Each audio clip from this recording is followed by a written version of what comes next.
Hey there guys, this is Flamzeron, aka YouTube's Tasuke, and after a long 18 years of waiting, or in my case, I think what, 5 or 6, because I got into the series late, but after a very long time, we finally got Shenmue III.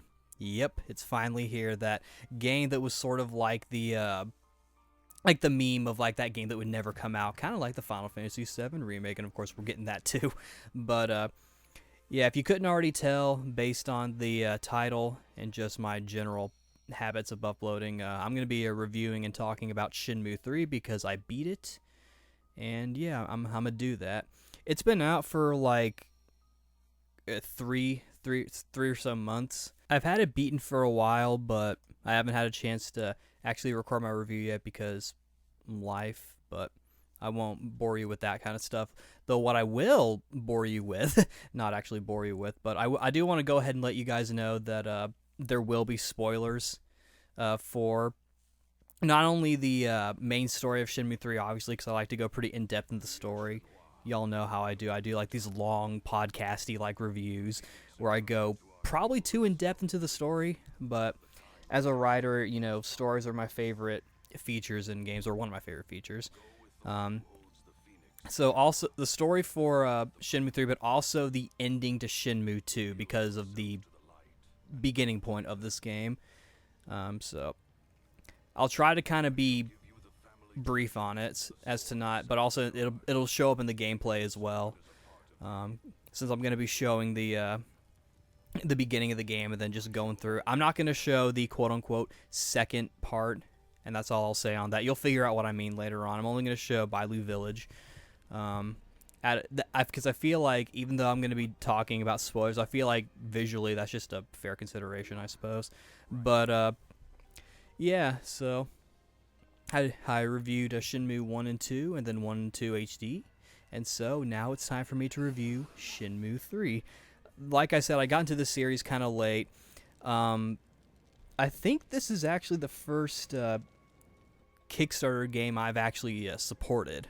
I did the PayPal Slacker backer. I did the $60 tier because before it was announced that the game was coming to retail, I wanted to make sure that I had a physical copy because at the time, as far as I knew, it was only going to come to PS4 digitally and PC. We assumed Steam at the time. Obviously, there's been some controversy on that. I've talked about it on the podcast before, which if you want to listen to my review on the podcast, if you want to hear the same thing on the podcast with a little bit of back and forth, there will be a link in the description to that episode.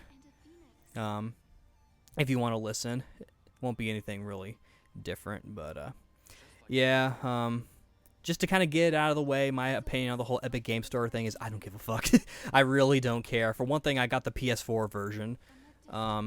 And two, I just don't think it really matters. And seemingly, it hasn't really affected sales, which that's actually a really good thing.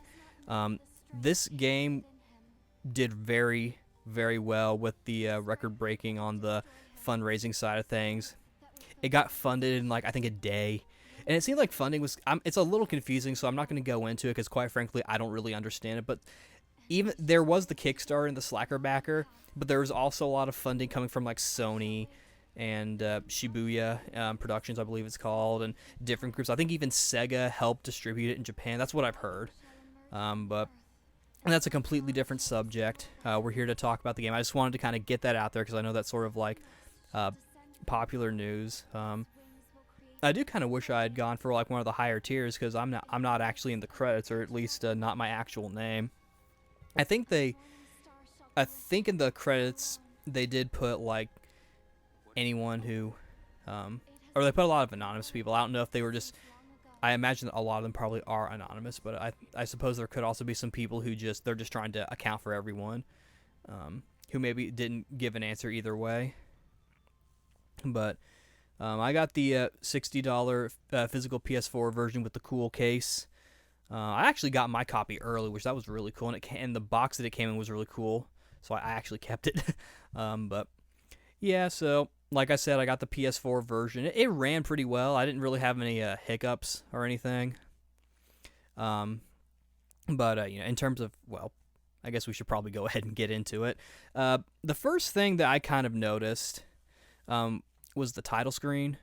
I mean, I do have notes here, so it's going to be a little more organized. It's not entirely organized because I typed it as I was playing the game, and so like I would notice stuff that would like occur earlier at like different points, or But yeah, so the first thing I kind of noticed right off the bat was how the title screen was.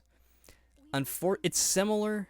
I mean, obviously it has Ryo and Shenmue in front of the cave area, and I'm just calling it the cave area, and I'm gonna try to be kind of course there's really only one cave, but and with the logo and the press start button and whatnot, and then it goes into what's a little bit more traditional for Shenmue. The problem is it's off to the side, and it shows Shenmue like to the left, so it's a little more modern, I guess. It's a little disappointing that it doesn't really look like a similar menu to Shenmue 1 or Shenmue 2, because I kind of like sort of like that dial thing they had going on with like the little music. It's one of the few sections where they actually play, not the official Shenmue thing, but Sedge Tree, that do do do do do do do do, song. But that was the first thing not really a major negative, but definitely kind of something that would have been nice if they had maybe done that. Though again, it doesn't necessarily amount to the actual quality of the game, which I'm going to get into now, because the story picks up a little bit after the ending to Shenmue 2. And Shenhua says, that thing she always says in the or she always said in the intro cinematic to Shenmue 1 with that prophecy and whatnot. And then it transitions into the next day at Shenhua's house. And at this point, we're trying to figure out what happened to her dad, who's a stonemason. And so we go into Bailu Village to try to get information on where her dad might be. Graphically, the game is really, really nice to look at. Early on in like the gameplay footage, it did look kind of rough in certain areas, and obviously since it's not really trying to be really really realistic, it does kind of look sort of Play-Doh-y a little bit, but it's for style, and I feel like everyone looks really nice.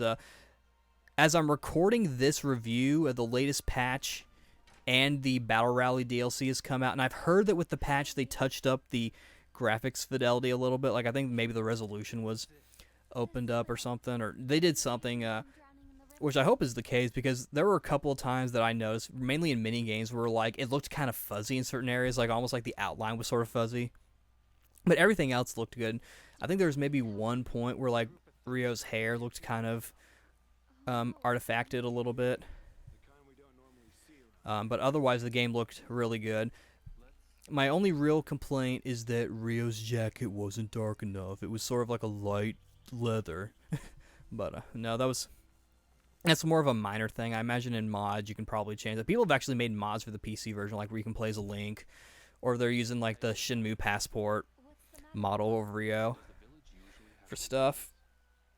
But the game looks really good, and it definitely feels like Shenmue. It plays pretty much the same as Shenmue as well. It still has the run button and whatnot.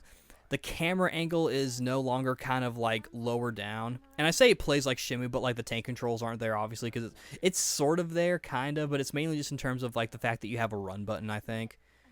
And the camera, they're doing sort of like the Skyrim or the Gears of War camera, where it's like the lower bottom corner, left corner, I mean, the lower left corner, where it is. I imagine if people actually want the original camera angle, which I kind of did, but I also understood that, quite frankly, I am actually very surprised at how faithful Yu Suzuki was to the spirit of Shenmue, and I'm actually really glad. There's been some public reception on this game that I've heard regarding its spirit in contrast to other games, which that's all I'll say on that for the time being. But I feel like I'll at least say that I'm actually really glad that Yu Suzuki kept, the spirit of Shenmue intact, and he didn't change too much to like make it more modern or anything. Like honestly, the camera and maybe the battle system are like the only things that are really kind of quote unquote modernized, but everything else feels like, a real Shenmue game. It honestly does kind of feel like they tried to remake Shenmue in modern times, but they gave it the Insane Trilogy or Reignited Trilogy treatment, kind of, because obviously, again, there are some differences. But in terms of the presentation forward, I guess I'll move on to audio. Voice acting is friggin' top notch. Like, I tell you what, like, Corey Marshall does a great job as Ryo Hazuki, as usual. He's not as aggressive as he was in Shenmue 2. I feel like that's more of a character thing at this point, because for those who remember how I took Ryo in Shenmue 2, he was very kind of he was very like aggressive, and I made the argument that because he feels like he's really close to Lan Di, he's getting a little impatient. Whereas here he's a little more relaxed, but he definitely has a little more emotion in this section as well, which was really good. It was really nice to hear him. Shinhwa is a different actress. In fact, most of the returning characters, which that'll come up later on, have been recast, except for one. But Shinhwa's been recast with a different actress. She sounds all right. She's kind of matching sort of like a similar tone to Corey Marshall's Ryo a little bit. It kind of grew on me, but she did sound a little too flat in certain areas, particularly in the face-off game, where I feel like saying things in a really silly way actually would have been pretty important. That's just my opinion, though. But the voice acting in general, really top-notch. Like, one of the first characters you hear is voiced by Johnny Young Bosch. I'm like, holy shit, that's amazing. Like, this game has a pretty all-star cast. Richard Epcar, who's Raiden, as well as Zemnis, or not Ansem in Kingdom Hearts. I actually just played the Remind DLC, so Kingdom Hearts is a little bit on the brain, but anyway. Cam Clark is apparently in the game. I'd have to listen back. I actually looked up a cast list. I thought Yuri Lowenthal was also in the game, but I was wrong, I think. Kaya LeBear is also in the game, and Robbie Damon on Facebook posted that he was the fishing guy, and so I went over there and it's like, holy shit. And later on, Patrick Seiss shows up as well. If you've seen the trailers, you already know my boy Ren shows up. He's actually become my favorite character. Like, I'm not gonna lie, Ren is probably my favorite Shenmue character. He's voiced by an actor named Greg Chun, who was actually in that Judgment game as the lead character. So that's kind of funny when you think about it. Lan Di I'll get to later on, but you can probably tell that we get to meet him, especially if you've been watching the trailers. But yeah, so the voice acting is really top notch, and the pronunciation of all the Chinese names, because for those who aren't aware, at this point in the story, it takes place in China. The pronunciation of the Chinese names are really good as well. Obviously, I'm not an expert on the Chinese language or anything like that, but playing Dynasty Warriors for so long, I'm kind of used to hearing the uniqueness of the names. Even Ryo, who for the longest time would always say Lan Di, and he says Lan Di once near the end, but he mainly says Lan Di. And the different names, they say them really nice and fancy. They switch the word order for some of these. Like, instead of a Yuanda Ju, it's Ju Yuanda. Instead of Li Xiao Tao, it's Tao Li Xiao. I'm not entirely sure what that's about, but, it is what it is. Yeah, so the presentation so far is actually really good, in my opinion. It feels like they really brought their A game with this, and the music's pretty good too. Obviously, since it takes place, not even just because it takes place in China, but this is very much a martial arts story. I noticed that in Shenmue 2 as well, and in Shenmue 1 you could kind of see a little bit of it, but this game had very sort of like mystical, very kung fu like music in certain areas in Shenmue 1, and a lot in Shenmue 2, a lot in here as well, because and I think thematically that kind of works out as well too, considering that China's like the motherland of kung fu, and martial arts as we know it in the modern world. This takes place during the 80s, which they do show the date and time and like the location transitions. And it's gone back to a just a black background with white text, as opposed to how Shenmue 1 and 2 did it, to where there was like a little dragon background. But now there's like a little jingle like do do do do do do do do do do. I kind of like liked it better when it was quiet, but that's just me. But it's a nice little extra touch. Almost kind of sounds like a eye catch for an anime. So yeah, but so far presentation. I say so far, but at this point, my opinion was presentation was pretty dang good. Or my opinion on the presentation was really good. But yeah, kind of mirroring Shenmue 2 a little bit with the conversations that you could have with Shenmue while you were walking to her house. That's back. It's now automated. You can definitely kind of tell that that's what they are, because it's the dialogue in Shenmue's. It's similar to Oblivion, or Shenmue, or Oblivion is similar to Shenmue rather, but it's sort of like that weird sort of like stunted kind of thing, and you can hear that here. The conversations do sound natural, but the way it's kind of framed and how Ryo's all like, "Hey Shenhua," it's like, "Shenhua," how he kind of like addresses her, and then it's like, "Yes, do you have shoes in your village?" Kind of thing. So that's bad. This time it's automated. I actually kind of like that, because I feel like, you could miss dialogue if you're just tired at that point. Like in Shenmue 2, you could have like missed, like, okay, I just want to get to the next part, and so you don't talk to her, and like you're just walking and like not saying anything. That being said, the conversations are pretty much what you would expect from a Shenmue game. In terms of how helpful the NPCs are, it's kind of a mix of Shenmue 1 and 2, I think. The NPCs are a lot more friendly than they were in Shenmue 1, because I remember you'd be all like, "Excuse me," and then they'd be all like, "Oh, no, I just can't now." And Ryo would be all like, "I see," and then he would go off. You still get a few people, usually a lot of like borderline senile older people who are like, "Excuse me." And then they'll be all like, "My grandson used to pick daisies in the pond," or not exactly like that, but it's almost like they don't really tell you what you want to hear. There are a couple. There's this one lady in Bailu Village who like will flirt with Ryo, and I'm like, damn.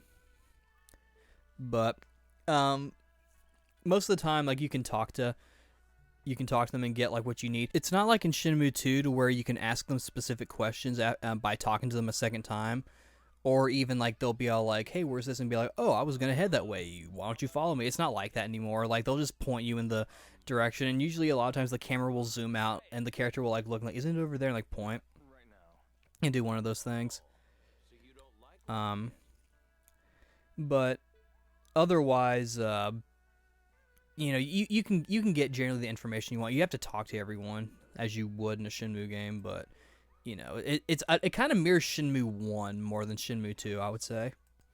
Although at this point, you've got like the small section of Bailu Village, and so you're talking to the different peeps, and in classic Shenmue fashion, your first real task once you get info is to wait until 7 p.m.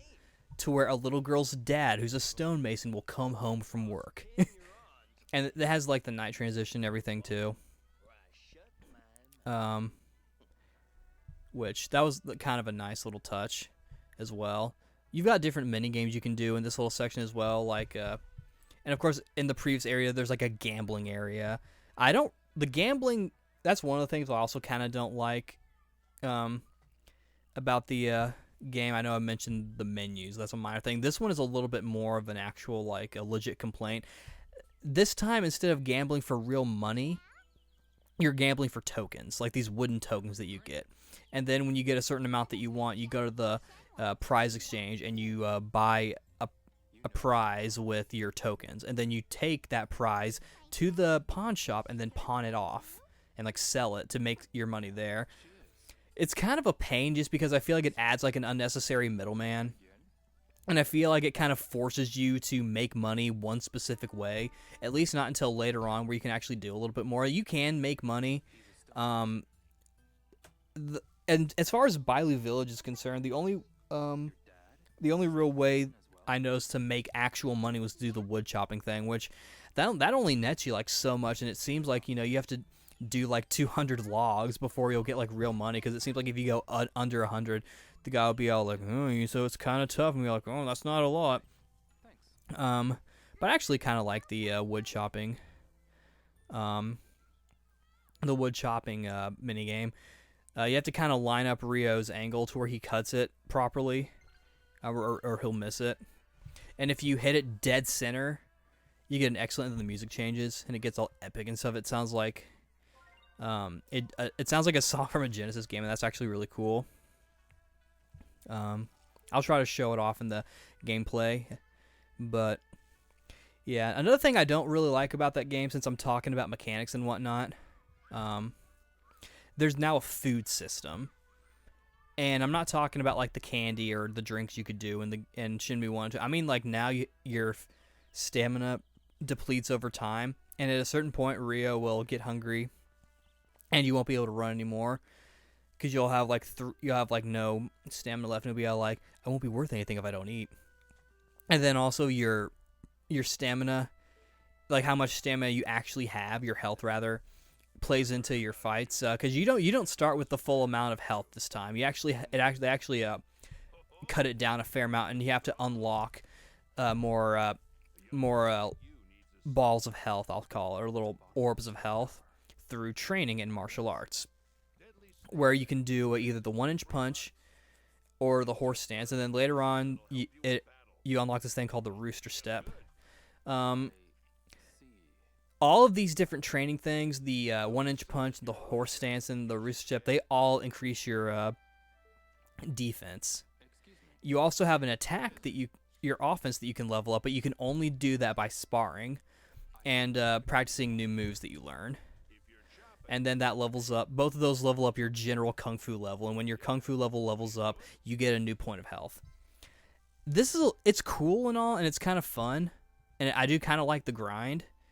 In some weird way, I don't like that the different, like the 1-inch punch and the horse stance only level up your defense. I feel like, and I also kind of don't like that you can't level up your offense unless you have a new move. Like you can spar, which is useful for practicing the actual like execution of attacks and like strategy and whatnot. Because when you're sparring, you're just guarding against you're both guarding against each other's attacks. So like there's no real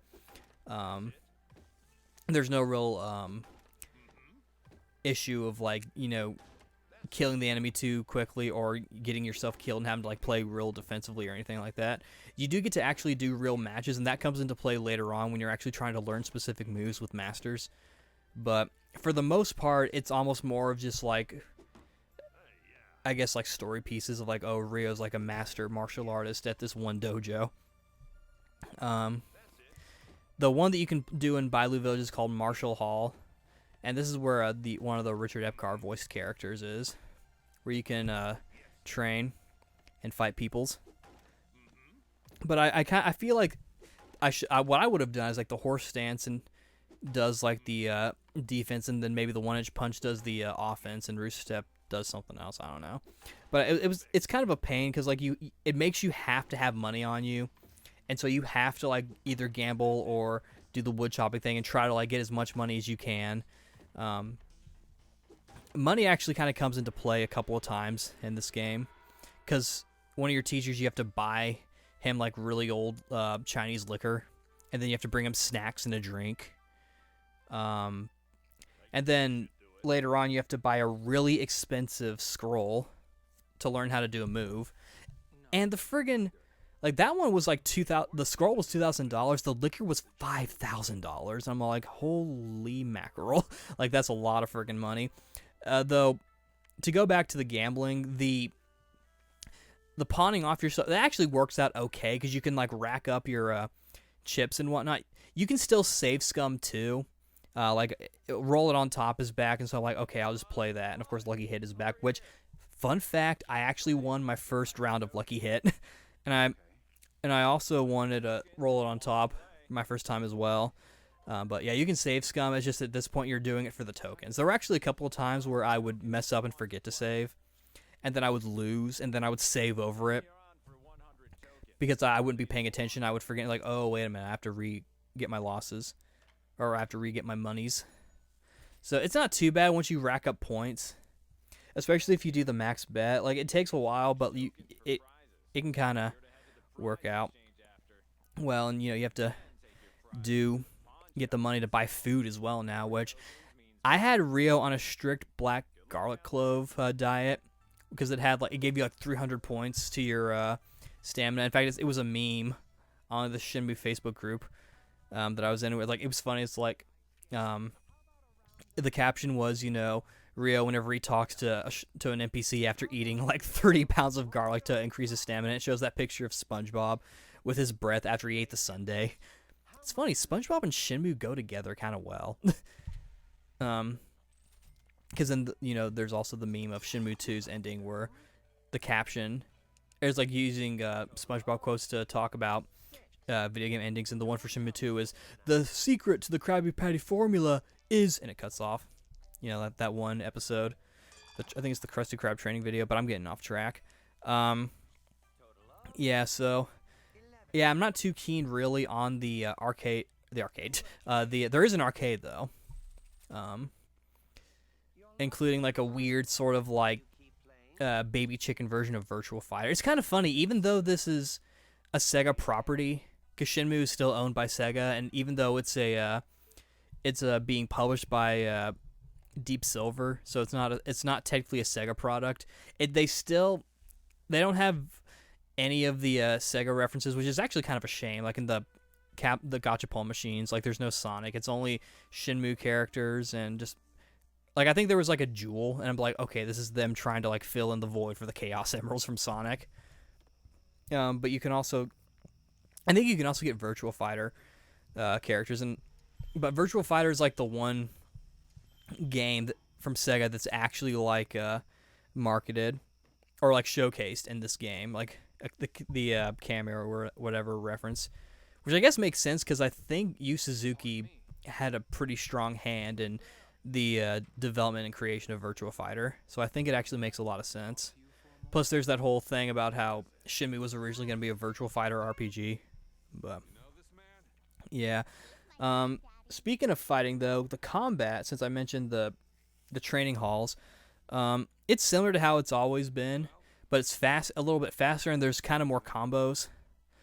Though kind of going back to the voice acting, I think Corey Marshall sounds really bad. It's when he's all like, here! Like he says here, like really intensely. It's like, huh! Here! When he's fighting. And I remember in the second area, at part number 2 of Shenmue 3, there's this epic music that plays in the Marshall Hall, and I kept hearing him say here. I'm like, who's saying that? Like, oh, that's Corey Marshall. Holy shit, that sounds so awesome. That's really epic.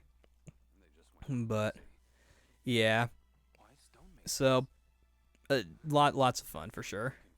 Other things I'll mention before I go into the story, because at this point I'm getting into I'm kind of doing this in a weird order. I'm also going kind of off my notes, and I mean like off my notes isn't I'm not really focusing on the notes because I'm trying to do things in a specific order.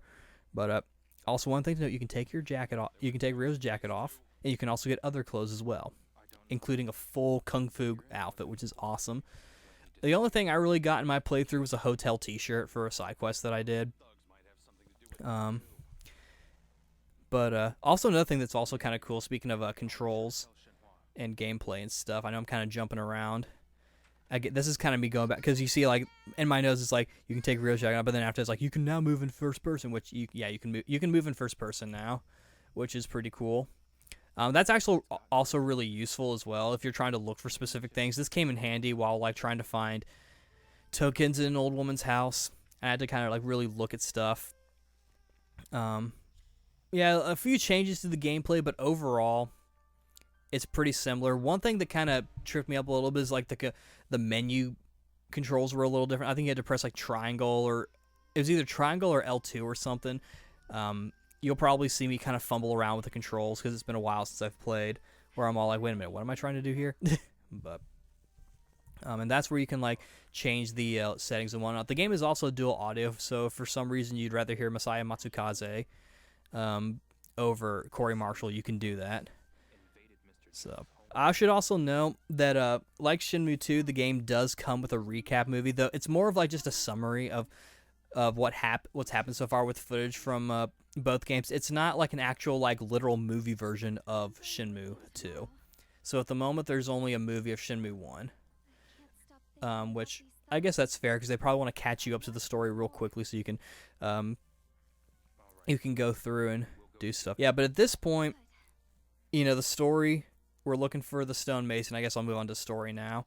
I will say this, though, and this actually is going to come into play a few times, but like, since this is China, martial arts plays a much bigger role to the story. There are a lot more fights, and they're actually kind of harder too. I think part of it is because they start Ryo off at sort of a lower level than he normally would be. Because it seemed like in Shenmue 1 and 2, especially if you play the Xbox version of Shenmue 2, it seemed like Ryo knew more martial arts than he actually does. I imagine you could maybe say that's a story consideration, because it could be one of those things where it's like, oh, Ryo thought that he knew about Kung Fu, but he actually didn't. That kind of thing. So it's a thing. Oh, and the QuickTime events, they're also back. Again, jumping around. They're completely different, though. This is also another thing that's a little more modernized, which is actually kind of unfortunate, because I feel like sort of like how the QuickTime events are as a game mechanic were kind of changed for the worse here, because they're back, but they look completely different. The sound is different, and they slow down the gameplay, so it's a lot more modern than how it normally is in Shenmue 1 and 2, where it's like, it would be like really quick, and there aren't really too many QuickTime events in general. They kind of did away with it here, and I guess that's kind of for the best, because I feel like they kind of did pretty much all they could in Shenmue 2, especially with that one section where you're supposed to not press anything even though the thing is flashing, and like if you played Shenmue 1, like it's like a reflex to press the button. And I remember that happened the first time I played through Shenmue 2 on the Xbox. I don't think it happened when I played the remaster on PS4. I should also note, since I mentioned that Shenmue 1 and 2 HD is also on PS4, you can't carry over your save data. Which makes sense, because even though this is a sequel to Shenmue 2, it's like I said, this is actually technically an indie game now when you think about it. Even though it had a huge budget, it's technically an indie game. And I actually kind of hope that Sega maybe picks up Shenmue 4 and kind of publishes it themselves, just because I feel like I want this series to do well, and I want this series to reach its conclusion. I want Yu Suzuki to complete his vision. And I feel like I want this game to be as the best as it could be, the best that it possibly ever could be. But yeah, so yeah, a lot of the story at this point, you're trying to figure out information on the stonemasons, and at this point, you come across these thugs who are beating up stonemasons and people who are associated with stonemasons, and you have to fight them. And Ryo, I actually lost a couple of fights. I think there's maybe one fight, or there are a couple of fights where you're supposed to lose at this point in the story, usually by like this big guy who Ryo can't beat. But overall, at this point in the story, you're expected to win pretty much every fight that you do. Especially when you're trying to learn the move to beat the big guy. I think it's the body check, I believe. Because you learn the body check and then the reverse body check. And I think right now is the body check. And in order for the guy to teach you the body check, you have to not only buy him a bunch of snacks, but you also have to reach a certain rank at Martial Hall. I think it's like the rank right. I think it's like you had to fight White Dragon, I believe. And that fight took forever. Like, I had to and it got to a point where, like, we were pretty equal, but he was just sort of, like, overpowering me. Like, he was sort of breaking my guard. Like, it was one of those things where it's just, like, it was almost more just, like, poor planning on my part, I suppose. I finally beat him somehow. because you can guard in this game. I don't think you could guard in Shenmue 1 and 2. I don't remember. But it's the guard here is like you can only really guard like 2 or 3 hits, and then after that you're toast. And this guy, he had like a fucking 5 or 6 hit combo, and like it would just wear you down. And that's why it was so frustrating, because like I felt like I was so close to beating him. Every single time, but he would just always beat me just like by a hair. And there'd be a couple times where he would be like 1 health down, and like one more hit and I'd beat him. But then like he would beat me just by like sheer, combo. And at that point, I'm sure there were some available. I didn't really make a lot of time to really learn a bunch of moves. I probably should have. I did have an extra file, as you probably no, I don't think you saw. I did have a save file specifically for like the very end of Bailu Village, so that I could do some stuff in there if I wanted to. Though obviously for this review I'm not showing that particular save file. I think I start a new game. I think I'll start a new game and just show you that. Plus there's a section I want to try and take a screen cap of, because there's actually an NPC that I like, and she's actually playable in the DLC Battle Rally that came out. I don't remember if I mentioned it or not, but yeah, there's DLC, and you can actually play as Rio, you can play as my boy Ren, and you can also play as this character Wei Zhong, who's like this younger martial artist that Rio spars with, and she's like, train me, let's fight. And then there's a sub-quest or side quest where this guy in the gambling area wants to ask her out, but he's too scared to, so he asks Rio to. And of course, she gets the wrong idea and thinks that Rio is asking her out. And so he's like, no, I'm not. But she's like, I can only date someone who's stronger than me, and so you have to beat her. Which is kind of funny. But it's Rio's face, like it's so straight, like too, like the way he does it. It's like, like, can I ask you something? It's like, what's up? And it's like, are you seeing anyone? It's like, what? No. And then he smiles like, are you looking for a boyfriend? It's just like, just the face he makes is so fucking funny. I wanted to take a screen cap of it, but I somehow missed it, so I'm gonna have to play up to that section again. But it was so funny. It's like, well, I can only fight someone who's stronger than me. And of course it turns out like, well, I can only date someone who, well, is actually willing to ask me out. I can only date someone who's stronger than me, and I can only date someone who's actually willing to fucking ask me out. But she's low-key my waifu. She's one of my waifus. There's another character who kind of betrayed me, but... And then also there's a story DLC involving a certain character from Shenmue 2 and the return of the Chawan sign. So... Yeah, it kind of gets to a point to where what you're basically trying to do is trying to earn enough money and stuff to like get the stuff you need to learn the body check to beat this guy. Because what ends up happening is that one of Shenhua's friends is being held hostage in one of the sides of the village by these thugs, and you're trying to beat them up, and you have to beat this big guy to learn the body by using the body check. And you finally learn it, and you finally beat him, and you tie him up, and he reveals that one stonemason and then Shenhua's dad, because you end up finding a photograph of 2 people who are one of them being Shenhua's dad, then his buddy, and then you learn that they were taken to the city of Niaowu, which is the second location.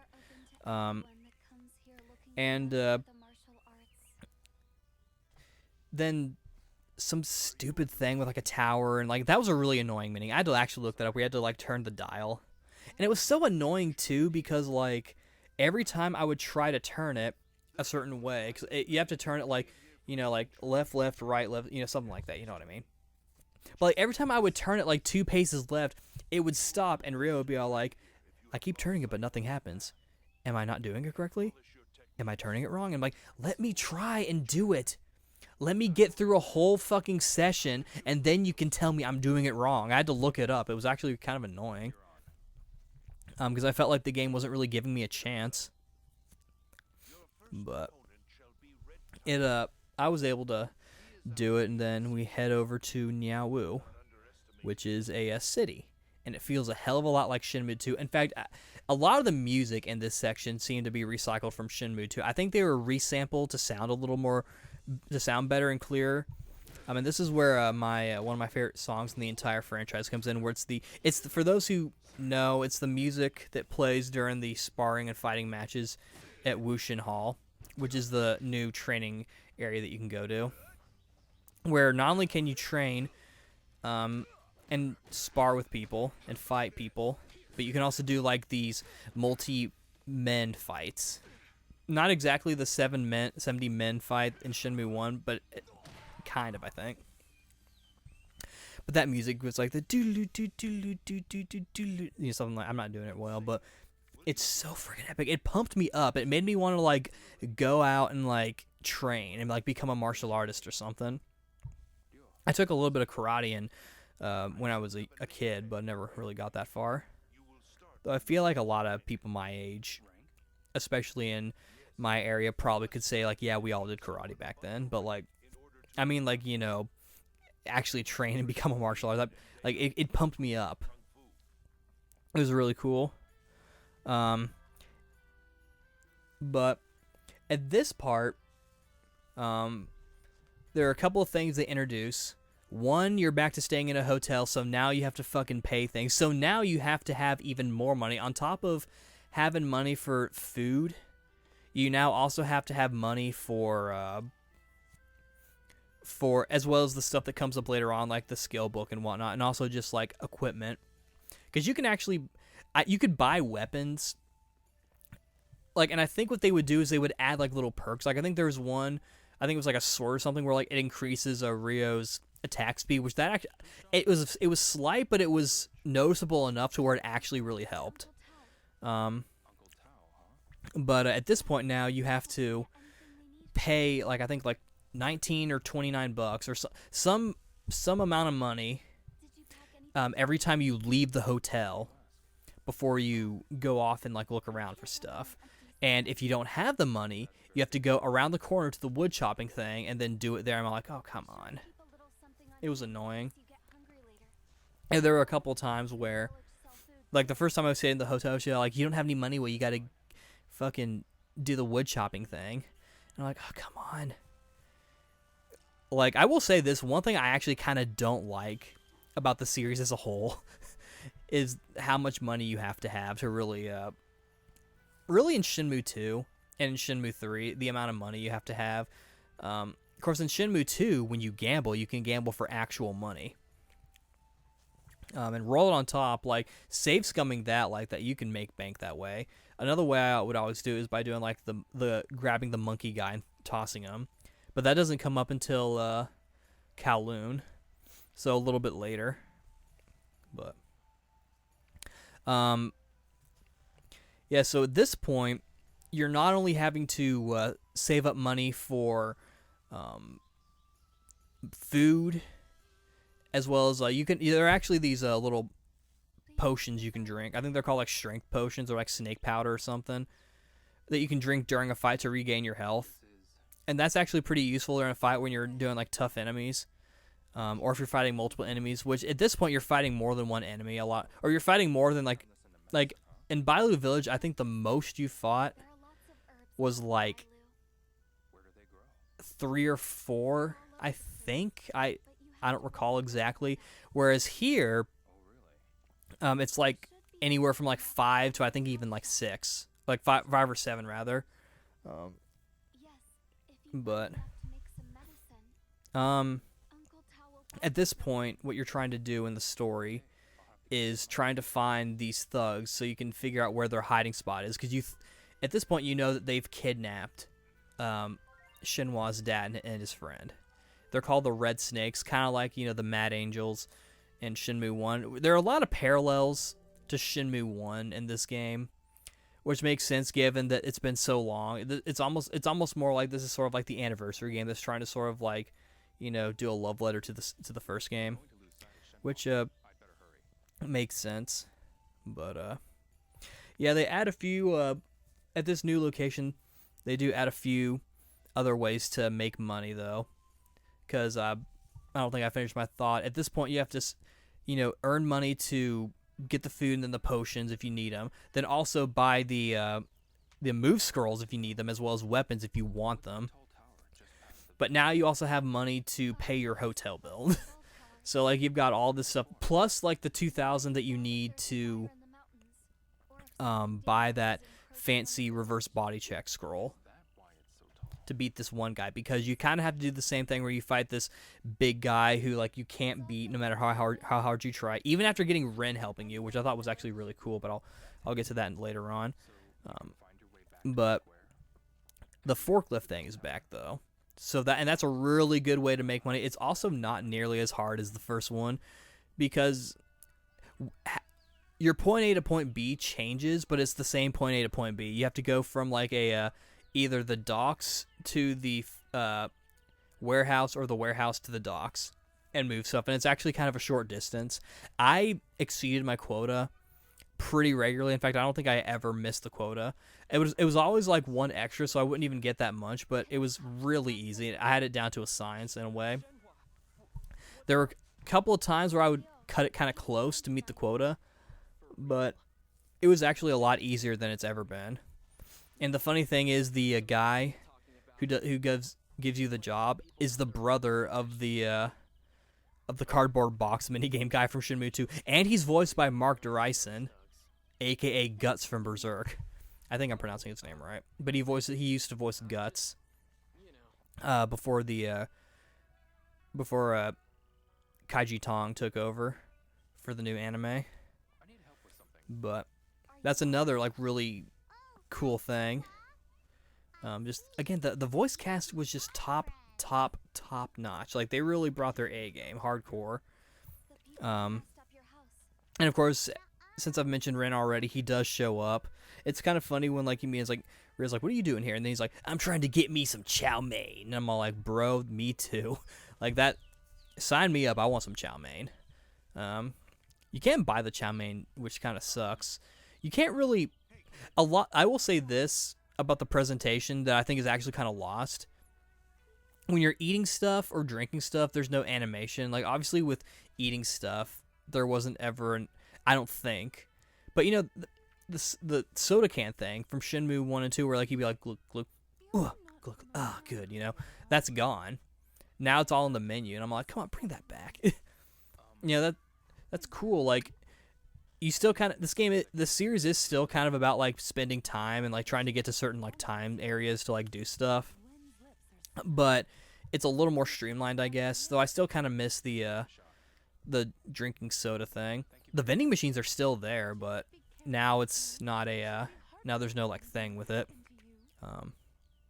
But yeah, and then also another mini game that's become a way of earning money is catching chicken and catching ducks, which that does okay, and that's like really the only way to like actually get some extra cash. One thing I actually forgot to mention specifically, even though I mentioned Robbie Damon and the fish guy, you can actually fish and you can make money that way. I never did it. I think there was also a fishing competition that you could join, I believe. I don't recall, but that's just, a little extra way to make money. Again, I kind of relied either on the wood chopping thing or roll it on top. And then when I got to it, the forklift, which that was a good way to make pretty decent money quick. But if you wanted to like sort of make a lot of money, save scumming roll it on top was still like my preferred way to do it.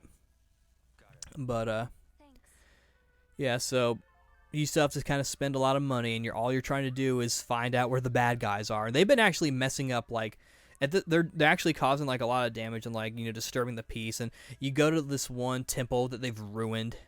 I think there are actually two temples that they've ruined, and you're kind of trying to track them, which really sucks. But speaking of going back to paying for things in the hotel, one thing that they do add, which is definitely a love letter to the previous games, is there's now a payphone where you have to buy telephone cards to use, where you can talk to the other characters. And instead of actually putting it in their numbers manually, it pulls up the journal, which is thankfully still back. They play the music they played in Shenmue II though, which I find pretty interesting. But you can call your buddies. The first person I called, I believe, was Guijong from Shenmue 1. And like I said, everyone has been recast. No, I either called Guijong or I called Tom. But everyone but Joy has been recast. Nozomi and Fong Mei sound a little bit more appropriate to how they were probably intended to sound. One thing that low-key kind of bothered me is that Nozomi said Yokosuka instead of Yokosuka, and I'm like, no! And another thing that was kind of strange was that they referred to each other by their last names, which that's more of a continuity error with the English dub, because I imagine that's more of a consideration with the Japanese version, because I'd wager in the Japanese version they probably called each other by their last names. Like Ryo would call Nozomi Harasaki, and Nozomi called Ryo Hazuki, because Ryo's last name is Hazuki, and if you couldn't tell, Nozomi's last name was Harasaki. So they did that, and another thing that kind of changed. This is kind of a translation thing. The password for talking to Guijong is different. For those who don't know or don't remember, their thing would be all like Father's Heaven, and then it'd be all like 9 dragons, and then Mother's Earth, comrades, that thing. Instead of Father's Heaven, it's now Father's Sky, and instead of comrades, it's my friend. And it's funny, the guy's like warehouse number 8. It's like, can I talk to Guijong? He's like, sure, dog. But you can ask them different questions, and like you can get different responses from it. It's pretty interesting. Yeah, they all sound pretty good. It's kind of nice to sort of get to hear these other characters again. You can also call Fukusan as well as Ine-san, which is nice. Fukusan had sort of like a weird reaction whenever Ryo would be all like, okay, I'm done talking now, I gotta go. It was kind of strange. Like, it made me wonder, like, sort of like what was going on in Fukusan's head. And they would show like a little window of the character from their game, which was kind of interesting, I noticed. But it was kind of nice to sort of look at these characters again. And one thing that was also kind of weird, or not really weird, but something I noticed, was that like depending on who you called, the phone dial would be different. It varied depending on if you're calling someone from Shenmue 1 or from Shenmue 2. It was primarily from people from Shenmue 1, because Ryo didn't have as many friends from Shenmue 2 that he could actually call, I'm surprised he didn't try to call Shuying, but you could call Fong Mei, and that's basically the same thing.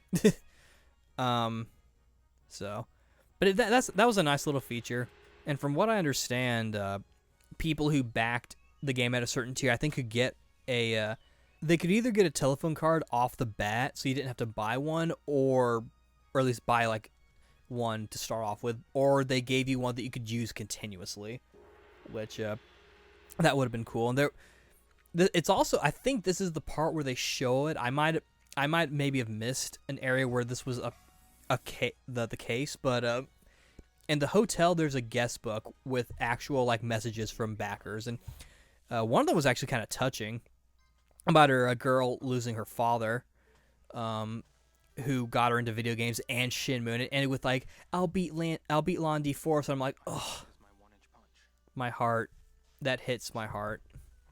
And there's also the Save Shenmue building, which that was kind of cool. It's mainly filled with like different like statues and like chibi art of Ryo, Shenhua, and Chai. He's back, by the way, fucking Chai. Thankfully, you don't have to fight him, but boy, he's back, and it's he's gross. And the temples, particularly the one that I'm pretty sure both of them get damaged. I don't remember. I know there's one where like there's this like the shrine maiden chick who's like dusting up, so she's like, I hope they come back and so I can beat them up. Yeah, in fact, I think both of them got trashed. But she's all like, I hope they come back so I can beat him up. And Rio's all like, yeah, don't do that. um, but you go up to like a certain, I think it's the either the prayer or the shrine offering thing where you go up there and they're like messages from other people as well. I believe, which that was really cool. So there are other backer things that show up later on. I really only noticed one. I because obviously I didn't like study the tier list of the rewards on the Kickstarter, so it's like I don't know what all was offered exactly, or I don't remember what all was offered. I don't even think there were any voice roles you could do. I know Corey Marshall's daughter, Katana Marshall, played one of the children, I think. Or I don't think I know because he posted about it on Facebook. But what I meant to say was I don't know what child she voiced.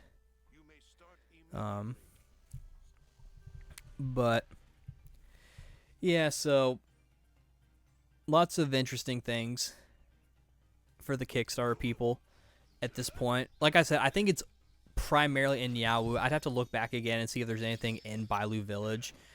I'd wager there probably is a little bit. In fact, I think I recall seeing another journal. I think. Don't quote me on that. I will say this about the hotel. They gave you free apples, which if you're just itching for just that extra amount, which I got to a point where having the garlic cloves were nice, but I also wanted like a little bit of extra. And so I would end up taking their free apples. And near the end of the game, I actually like saved up some money and like tried to get as much material as I could because I knew a big battle was probably going to happen. But yeah, so at this point you find the Red Snake's base, which ends up being behind where the wood chopping guy is, behind near the hotel, and you go up there, and that's where you fight their big beef guy. You get beat by him. He's that guy that they would always show in like trailers and stuff where he had like the suspenders. And he beats you up. You go back home, quote unquote. I say back home, but like you go back to your hotel. And then Ren actually goes with you. It's like Ren is such a fucking bro, dude. Like he's like, "Oh, I'll help you." Like, hell yeah, man. And that actually really helps with the fight because at this point you're fighting like multiple people. But even with Ren's help, beating the big guys, you need an actual move. And here this part in the story actually gets kind of interesting, I think. I actually kind of like this part a lot because even though I don't know martial arts that well, I do know a little bit from sort of like a research standpoint because martial arts is one of my favorite genres of storytelling, which is one of the reasons why I really like Shenmue. But you have to go to a martial arts shop because Ryo, he's trying to figure out what the guy's style is, and then here you have to guess because Ryo thinks it's an animal-based style. He's like, the poses and movements matched animals, and then they would show the pose he would do, and then you had to pick an animal. And I actually kind of like that because that was sort of a cool way of testing the player's martial arts knowledge. I thought that was like a nice little, not really an Easter egg, but like a nice little thing that you could do. I ended up getting it wrong the first time because I was trying to kind of think outside of the box a little bit, and I also was trying to look at how the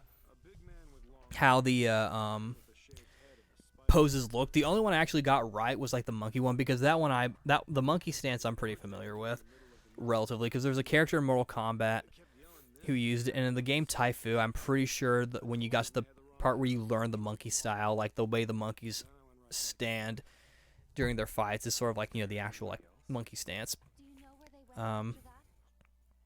which that was a thing.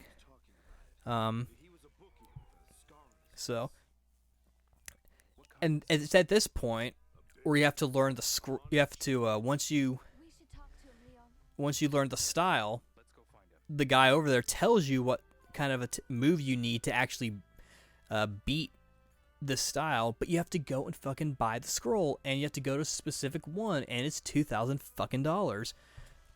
Which, never mind. One thing I actually forgot to mention was the Golden Goose. Speaking of gambling, you have to become a VIP member, and it's like, I think it's like $500 or something. Oh no, like you have to get at first you have to get a referral. Which you get a referral from like these rich people that you keep seeing in your hotel, because you help them out. You help the lady get her purse back, and so she helps you out. But then it costs like I think like a $500, like $1,000 like new member fee, and it was just a fucking pain. It helped out in the long run because it ended up being my go-to place for doing roll it on top save scumming, and it also really helped because the prize exchange was right next door, above like a coffee shop where my favorite waifu and the game would sit, because I call her the boat chick, or I called her that because she's actually pretty important. She kept popping up too, so I'm like, okay, something's going. Like, is she actually like Rio's long lost mom or something, or like aunt or something? Because I think his mom actually passed away.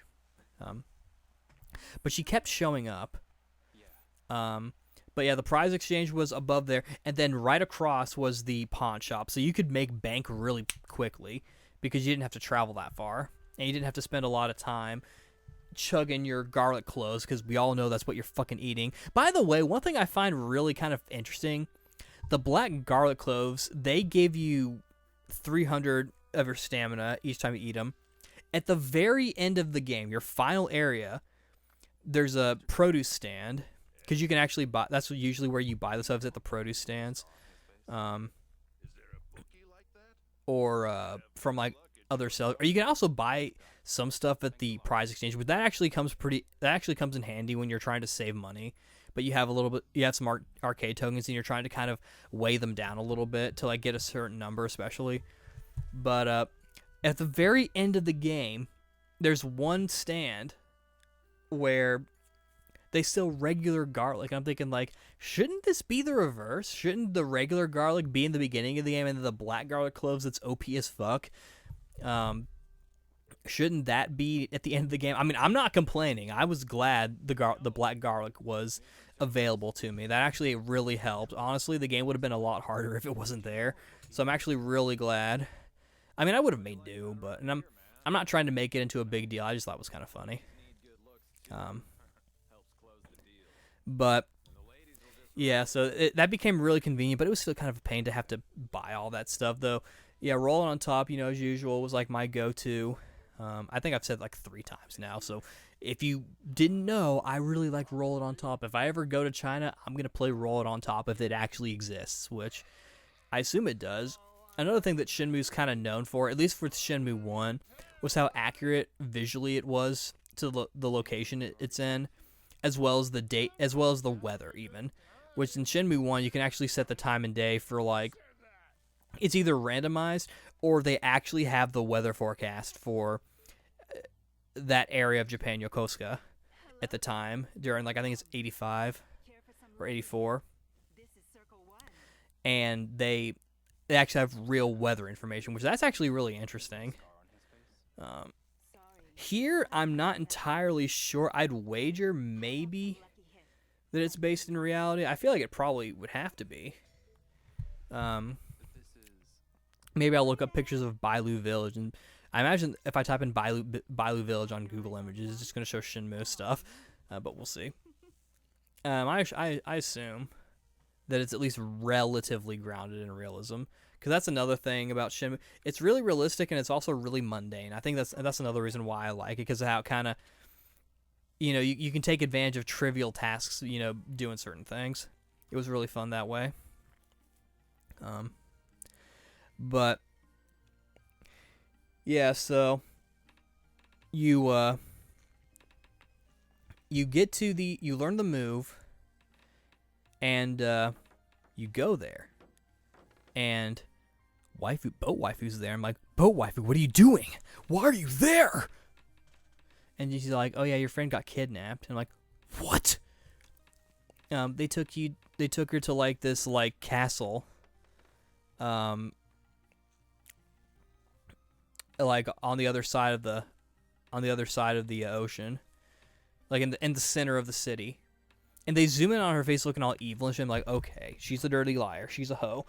Like, boat waifu onegai. Why? Why would you betray me? I was very upset. Though that being said, the other waifu that's really cool is the tomato convenience store waifu and Yawu, because the tomato convenience store is back. And they play the song. They play the version from Shenmue 2 where it doesn't have the lyrics. But the cashier chick is there. She's really cute. She's kind of awkward. But she's cute. She's waifu number 3.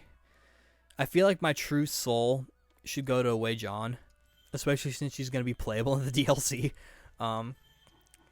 Which is out, by the way. I might actually buy it later on. We'll see. But yeah, it was pretty I was heartbroken. But then at that point, you have to find a boat for one thing, which it took me a while to find the, because you end up having to go back to your master who taught you the reverse body check as he would use your boat. And I couldn't find him for some reason, but it turns out the reason why I couldn't find him was because he didn't load in. This game will do this thing where, like, if you're not close enough to an NPC's location, they won't be there, but when you get there, they'll kind of fade in. It's one of those games. That's a little annoying. There are also a couple of sections where, particularly in Yawu, where the texture, like, it'd be like a low poly model for like a building, and then like you wait a while and it would kind of go like into its like proper one poly count. It was kind of like Dynasty Warriors 9 in a way. It made me kind of wonder if this game was maybe, I'll have to look at the box and see if this game is supported by a PS4 Pro. Of course, I imagine the PC version, like if you max it out, it probably looks real nice and crisp. And I imagine if you do like the E and B mods or whatever, you can make it like look all nice and pretty. You do like the Darken Ryo Hazuki's jacket mod, you know. That's probably the one I would use. But yeah, so that becomes like your next task. But it took me a little bit, and at this point, you're pretty close to the end, near the end of the game. Going off to your journey to find new lands to conquer. Kind of like all the... I only said that because I couldn't find any other way to segue into the fact that one thing I also noticed, which is something I've been kind of thinking about lately, there were a lot of Guan Yu and Romance of the Three Kingdoms references in the game, either in translated, or I say translated, even though it's a Chinese story, novels or like manga adaptations that you could actually buy, or Guan Yu post, something. That's really interesting. It made me kind of wonder what Yu Suzuki's trying to do, because I've noticed that, like, I have kind of wondered, like, if friggin'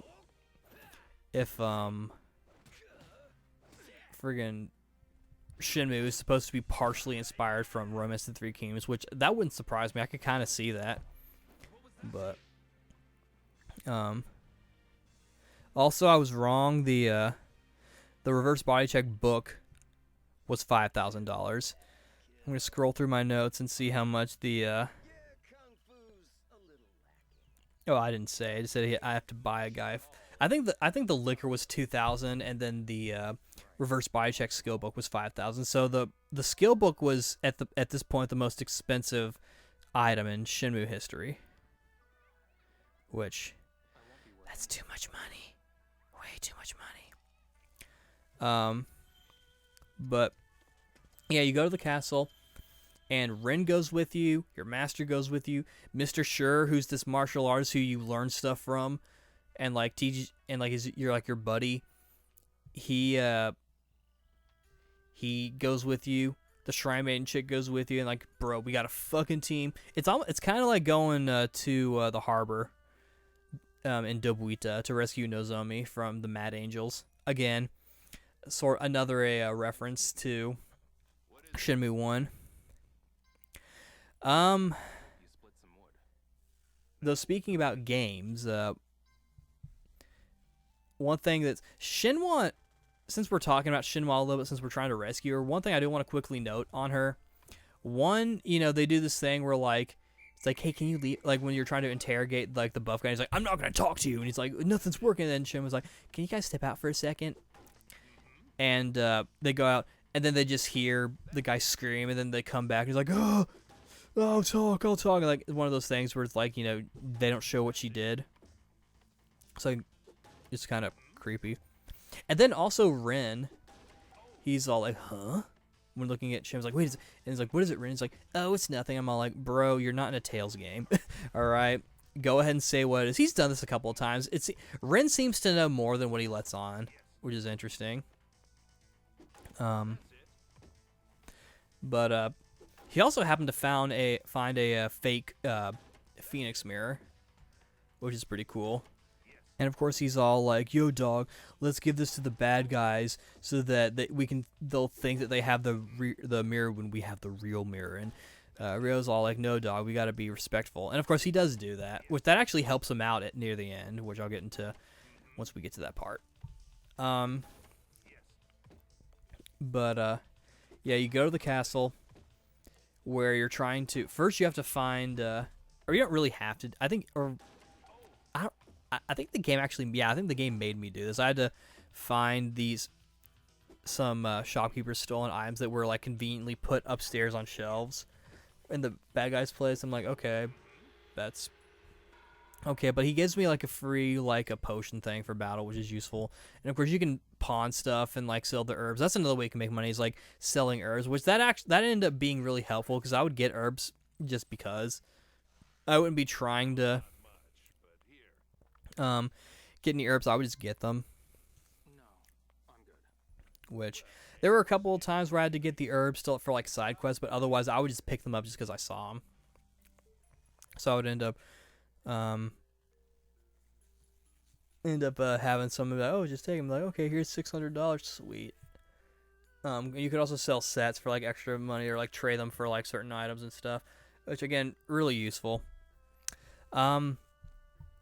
You also get to see Chai's family, and they all have the same creepy face that he does. I'm like, bro, that's disgusting. But you do find that Shenhua's dad and his buddy are being held in like the third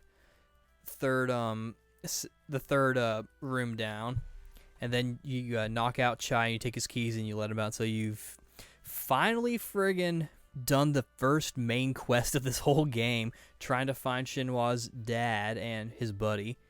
So you unlock them, and then you go through trying to, I guess, get them to stop, really. I mean, there it's revealed that the both waifu is actually the red-haired chick from the trailers, who's one of the leaders of the Chiyo Men. And she's an evil lady. And she has a thug that's holding a Shenhua knife point. And Rin attempts to give her the fake Phoenix mirror, but Rio's like, no, here's the real one.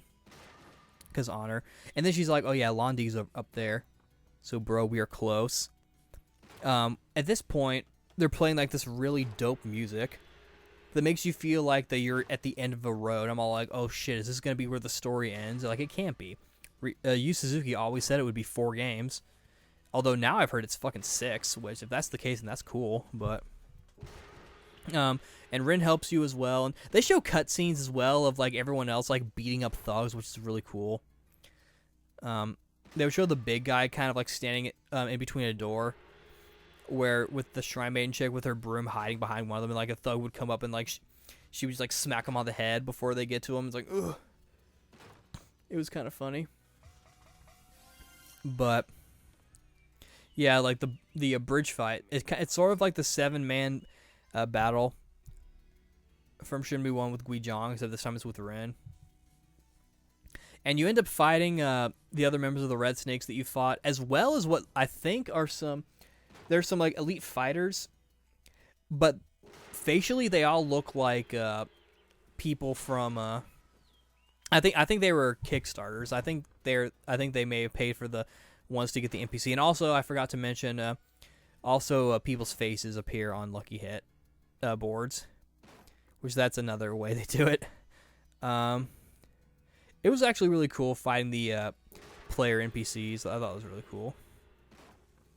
And there's also the scene where Rio and Rin, you have to do another QuickTime event where you kick down the door. It was fucking epic. And you kick down the door. You see Londi with his buddies, and he's like, sup.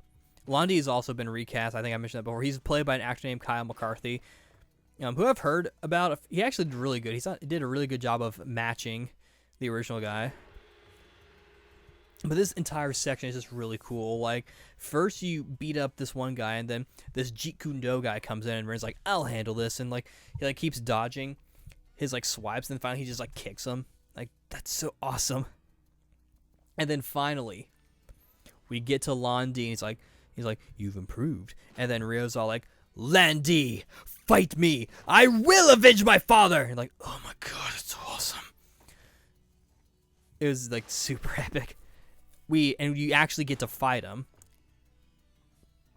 And of course, the place is on fire because Boat Chick, I don't remember her name, unfortunately. I probably should have write it down. But she sets the place on fire to kill everyone, particularly Londi, so she becomes the new leader of the Chio Men. So she's another antagonist, but she's almost like on a different side of things. So I could actually probably see Rio and Londi team up to beat her if it comes to that. We fight Londi, but he's too swole. We can't hurt him. He's like, is that all? He's even doing this thing where he's got like his hand behind his back, and he's got his one hand sort of like doing like the upwards arrow thing, guarding all of him. He's like, is that all? Is that all? Is that all? The fight gets cut short, and he gets us in like a headlock. Again, Kyle McCarthy does an awesome job voicing him. I believe Takahiro Sakurai, who's been voicing him since Shenmue 1 of the Japanese version, came back as well, which that's pretty much the Griffith voice from what I've heard.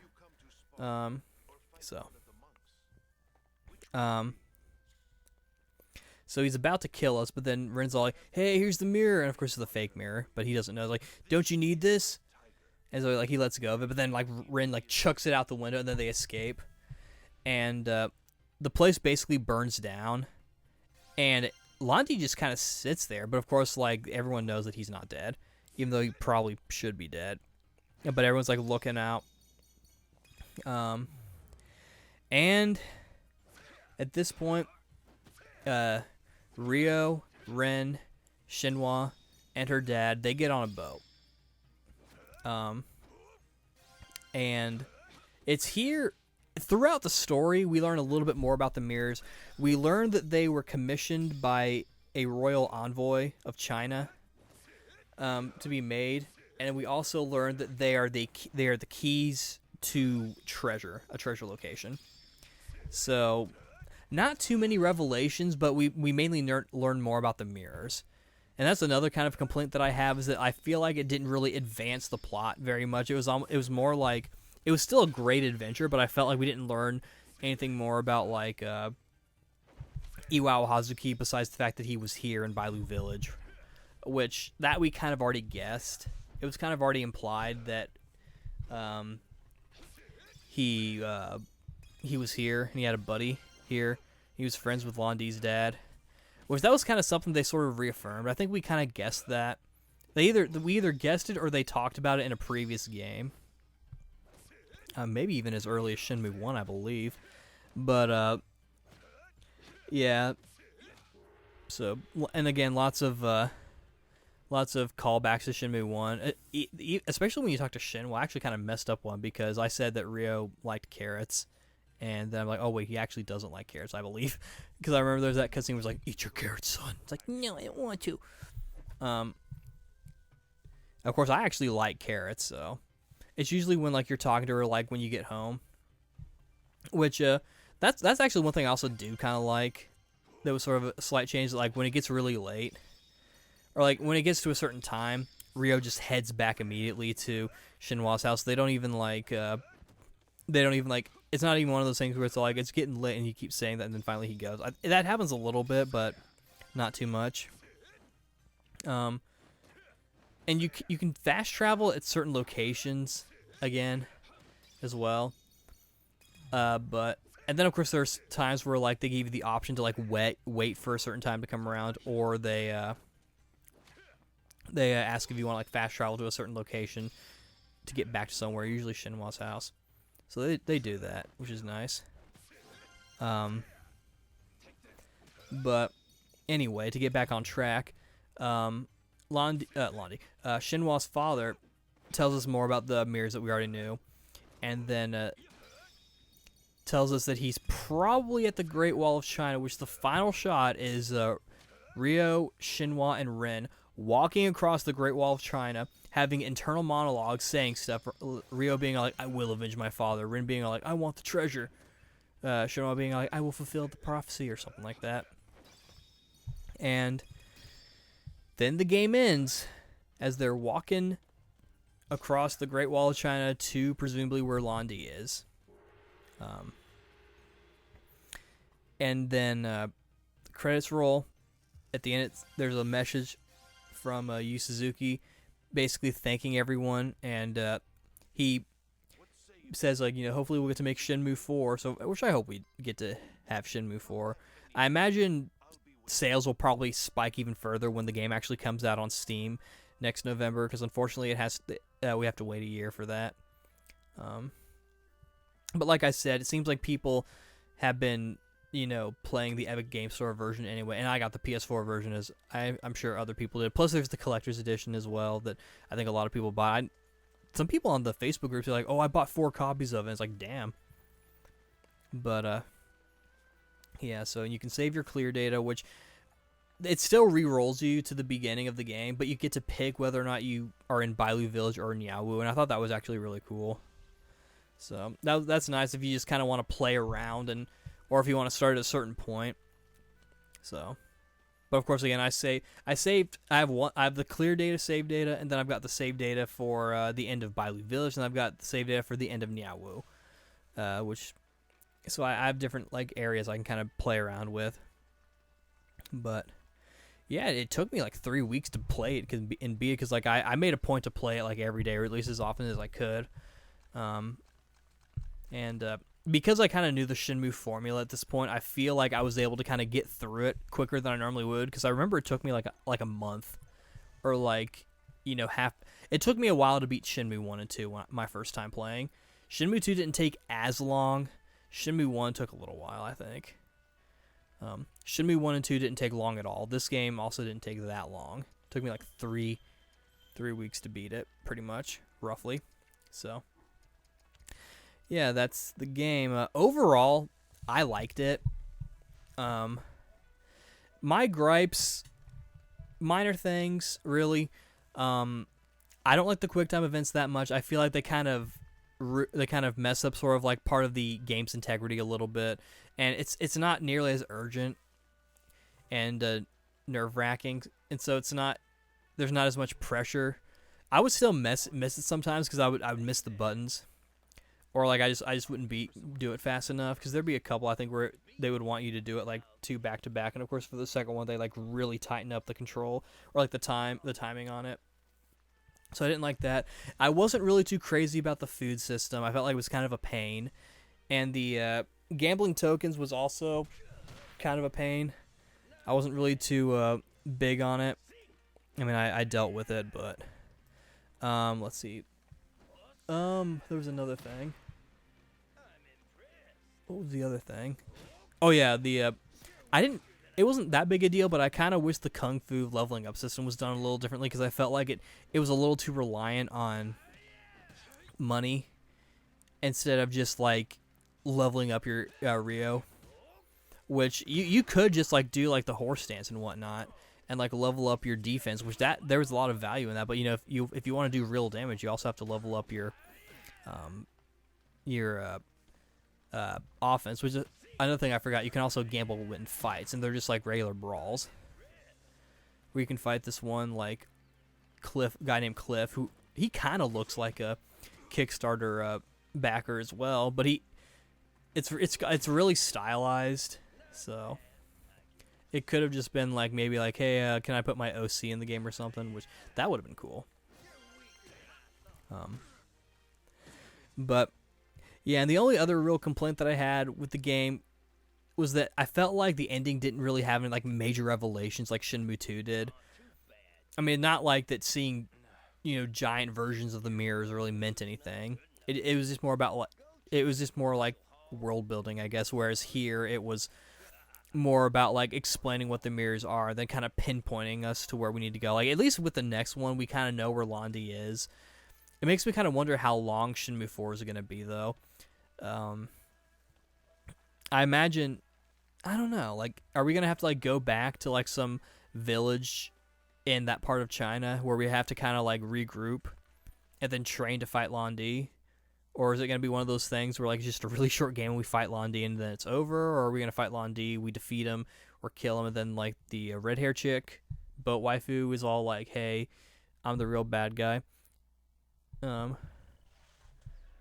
again, I don't remember her name. I looked at I didn't remember her name for the podcast either. Let me look that up while I'm talking. But like yeah, overall I actually like the game. A lot of people, I've seen a lot of reviews of people saying they don't like the game. A lot of people saying like, "Oh, it's good if you like Shenmue, but if you don't like Shenmue, it's kind of outdated." I feel like a lot of people are going at this game a little too objectively. This game is clearly not for people who are getting into Shenmue for the first time. Like, I'm sorry, that's just how it is. I feel like that's just how it is. Like, it's the third game in the story. Why the hell would you think this is a good one to start with? That's ridiculous. Why would you, like, no. Like, I feel like this game, not only just because of stylistically what kind of game it is, but also story-wise. Like, you're coming in at the third game. Like, I think it's okay to come in at the third or second game or whatever. But I feel like you have to kind of understand that this game is not for you as a new player. It's for people who have been following this, even for like other sequels. You know, of story-based games, where like it's really for people who have been playing the series up to this point and been following the story. I feel like people need to understand that, and I feel like a lot of reviewers don't get that. You know, that's my opinion, at least. Oh, Niao Soon, that's her name. The red-haired chick. I like Boat Waifu, though. I'm going to call her Boat Waifu going forward. Niao Soon. She's the new antagonist coming in.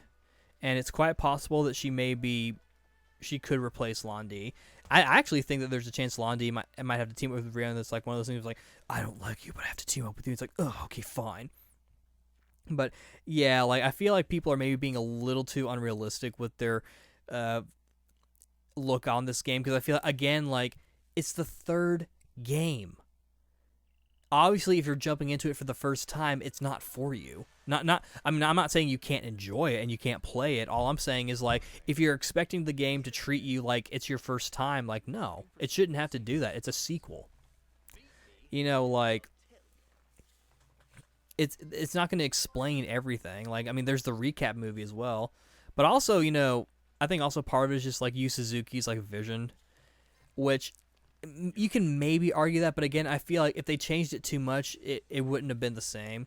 I low-key, as I was playing, I'm almost saying like, oh, this would be so cool if it was actually made on the Dreamcast. Like, I almost feel like Shenmue 1 and 2 should be remade using this engine, and actually making Shenmue 4 should in theory be a little bit easier now that they have, like, I think it's Unreal Engine 4 that they use, but like now that they actually have sort of like this game to kind of build off of, Shenmue 4 in theory shouldn't take as long to make. And assuming they decide to go through with 5 and 6, if they're even going that far, because again, I heard that it's going up to 6, but I'm not sure. But if they go up that far, you know, they'll have the resources, unless they want to move it up to like PS7 or whatever. If we end up waiting that long, which hopefully we don't. So, do I think it was worth the wait? Yes. I actually enjoyed it. It was kind of nice going back into the world of Shenmue after playing other games and sort of getting back into that mode. I really enjoyed the martial arts aspect of the story. There were even kind of some... It seemed like this was very much the part of Ryo's journey where he's having to learn more martial arts and learn more about martial arts. It was kind of funny. Whenever I would lose fights that I wasn't supposed to lose at, they'd be like, "You need to train more. Go practice." And it was almost like they were kind of... It was kind of funny how that was their result. Be all like, "You're an idiot." Like they were like, you need to train more. Go to Marshall Hall. You could maybe say that was sort of like a gameplay consideration to like be a creative way of letting the player know what they need to do to try and win. But at the same time, it was almost like everyone needed to. It was almost like everyone was low-key trying to say, Ryo, you need to up your kung fu game, which I feel like at this point he's maybe upped his kung fu game. I don't know, maybe he'll go to like some like Shaolin temple and he'll become a Shaolin monk. He'll get trained by Liu Kang and Kung Lao in Mortal Kombat. Shenmue Mortal Kombat crossover, make it happen, Yu Suzuki. No. That'd be kind of funny though. Yeah, I liked the game. Couple of gripes, and I felt like the story didn't really have any cool revelations besides just what the mirrors are for, and how they were made and stuff like that. But the game itself was really fun. I really enjoyed playing it, and I imagine once I record the footage, I'm going to be like, well, I don't want to stop. I just want to keep playing. But yeah, I actually really enjoyed this game. I enjoyed it a lot, and I would definitely recommend it. I would give it an 8 out of 10. I thought it was really good. Like I said, a couple of gripes. One, I didn't really like the food system. Two, I think the QuickTime events should have gone back to the way they were because it wasn't nearly as urgent. Three, I didn't like the gambling tokens. And four, I didn't really like how the ending didn't really explain more. I kind of want to know more about Londi and more about, Iwao Hazuki, and like I want to learn kind of more. I think part of it's because I'm anticipating that Londi and Ryo might be related, or there might be some sort of they're already doing the parallel things that like the only reason why Londi killed Iwao is because Iwao supposedly killed his father. It's sort of implied that it's implied that everyone kind of knew what happened, that some people kind of knew what happened, but they don't want to say it, and also like, or not really, it was more that like, something happened and no one knows. Like, one day, like, just Zhao Zuming just disappeared, and then Iwao went back to Japan or something. One of those things. But I guess we'll find out in Shenmue 4 whenever that comes around. So, yeah, I thought this was a pretty good game. Definitely give it a shot if you're interested.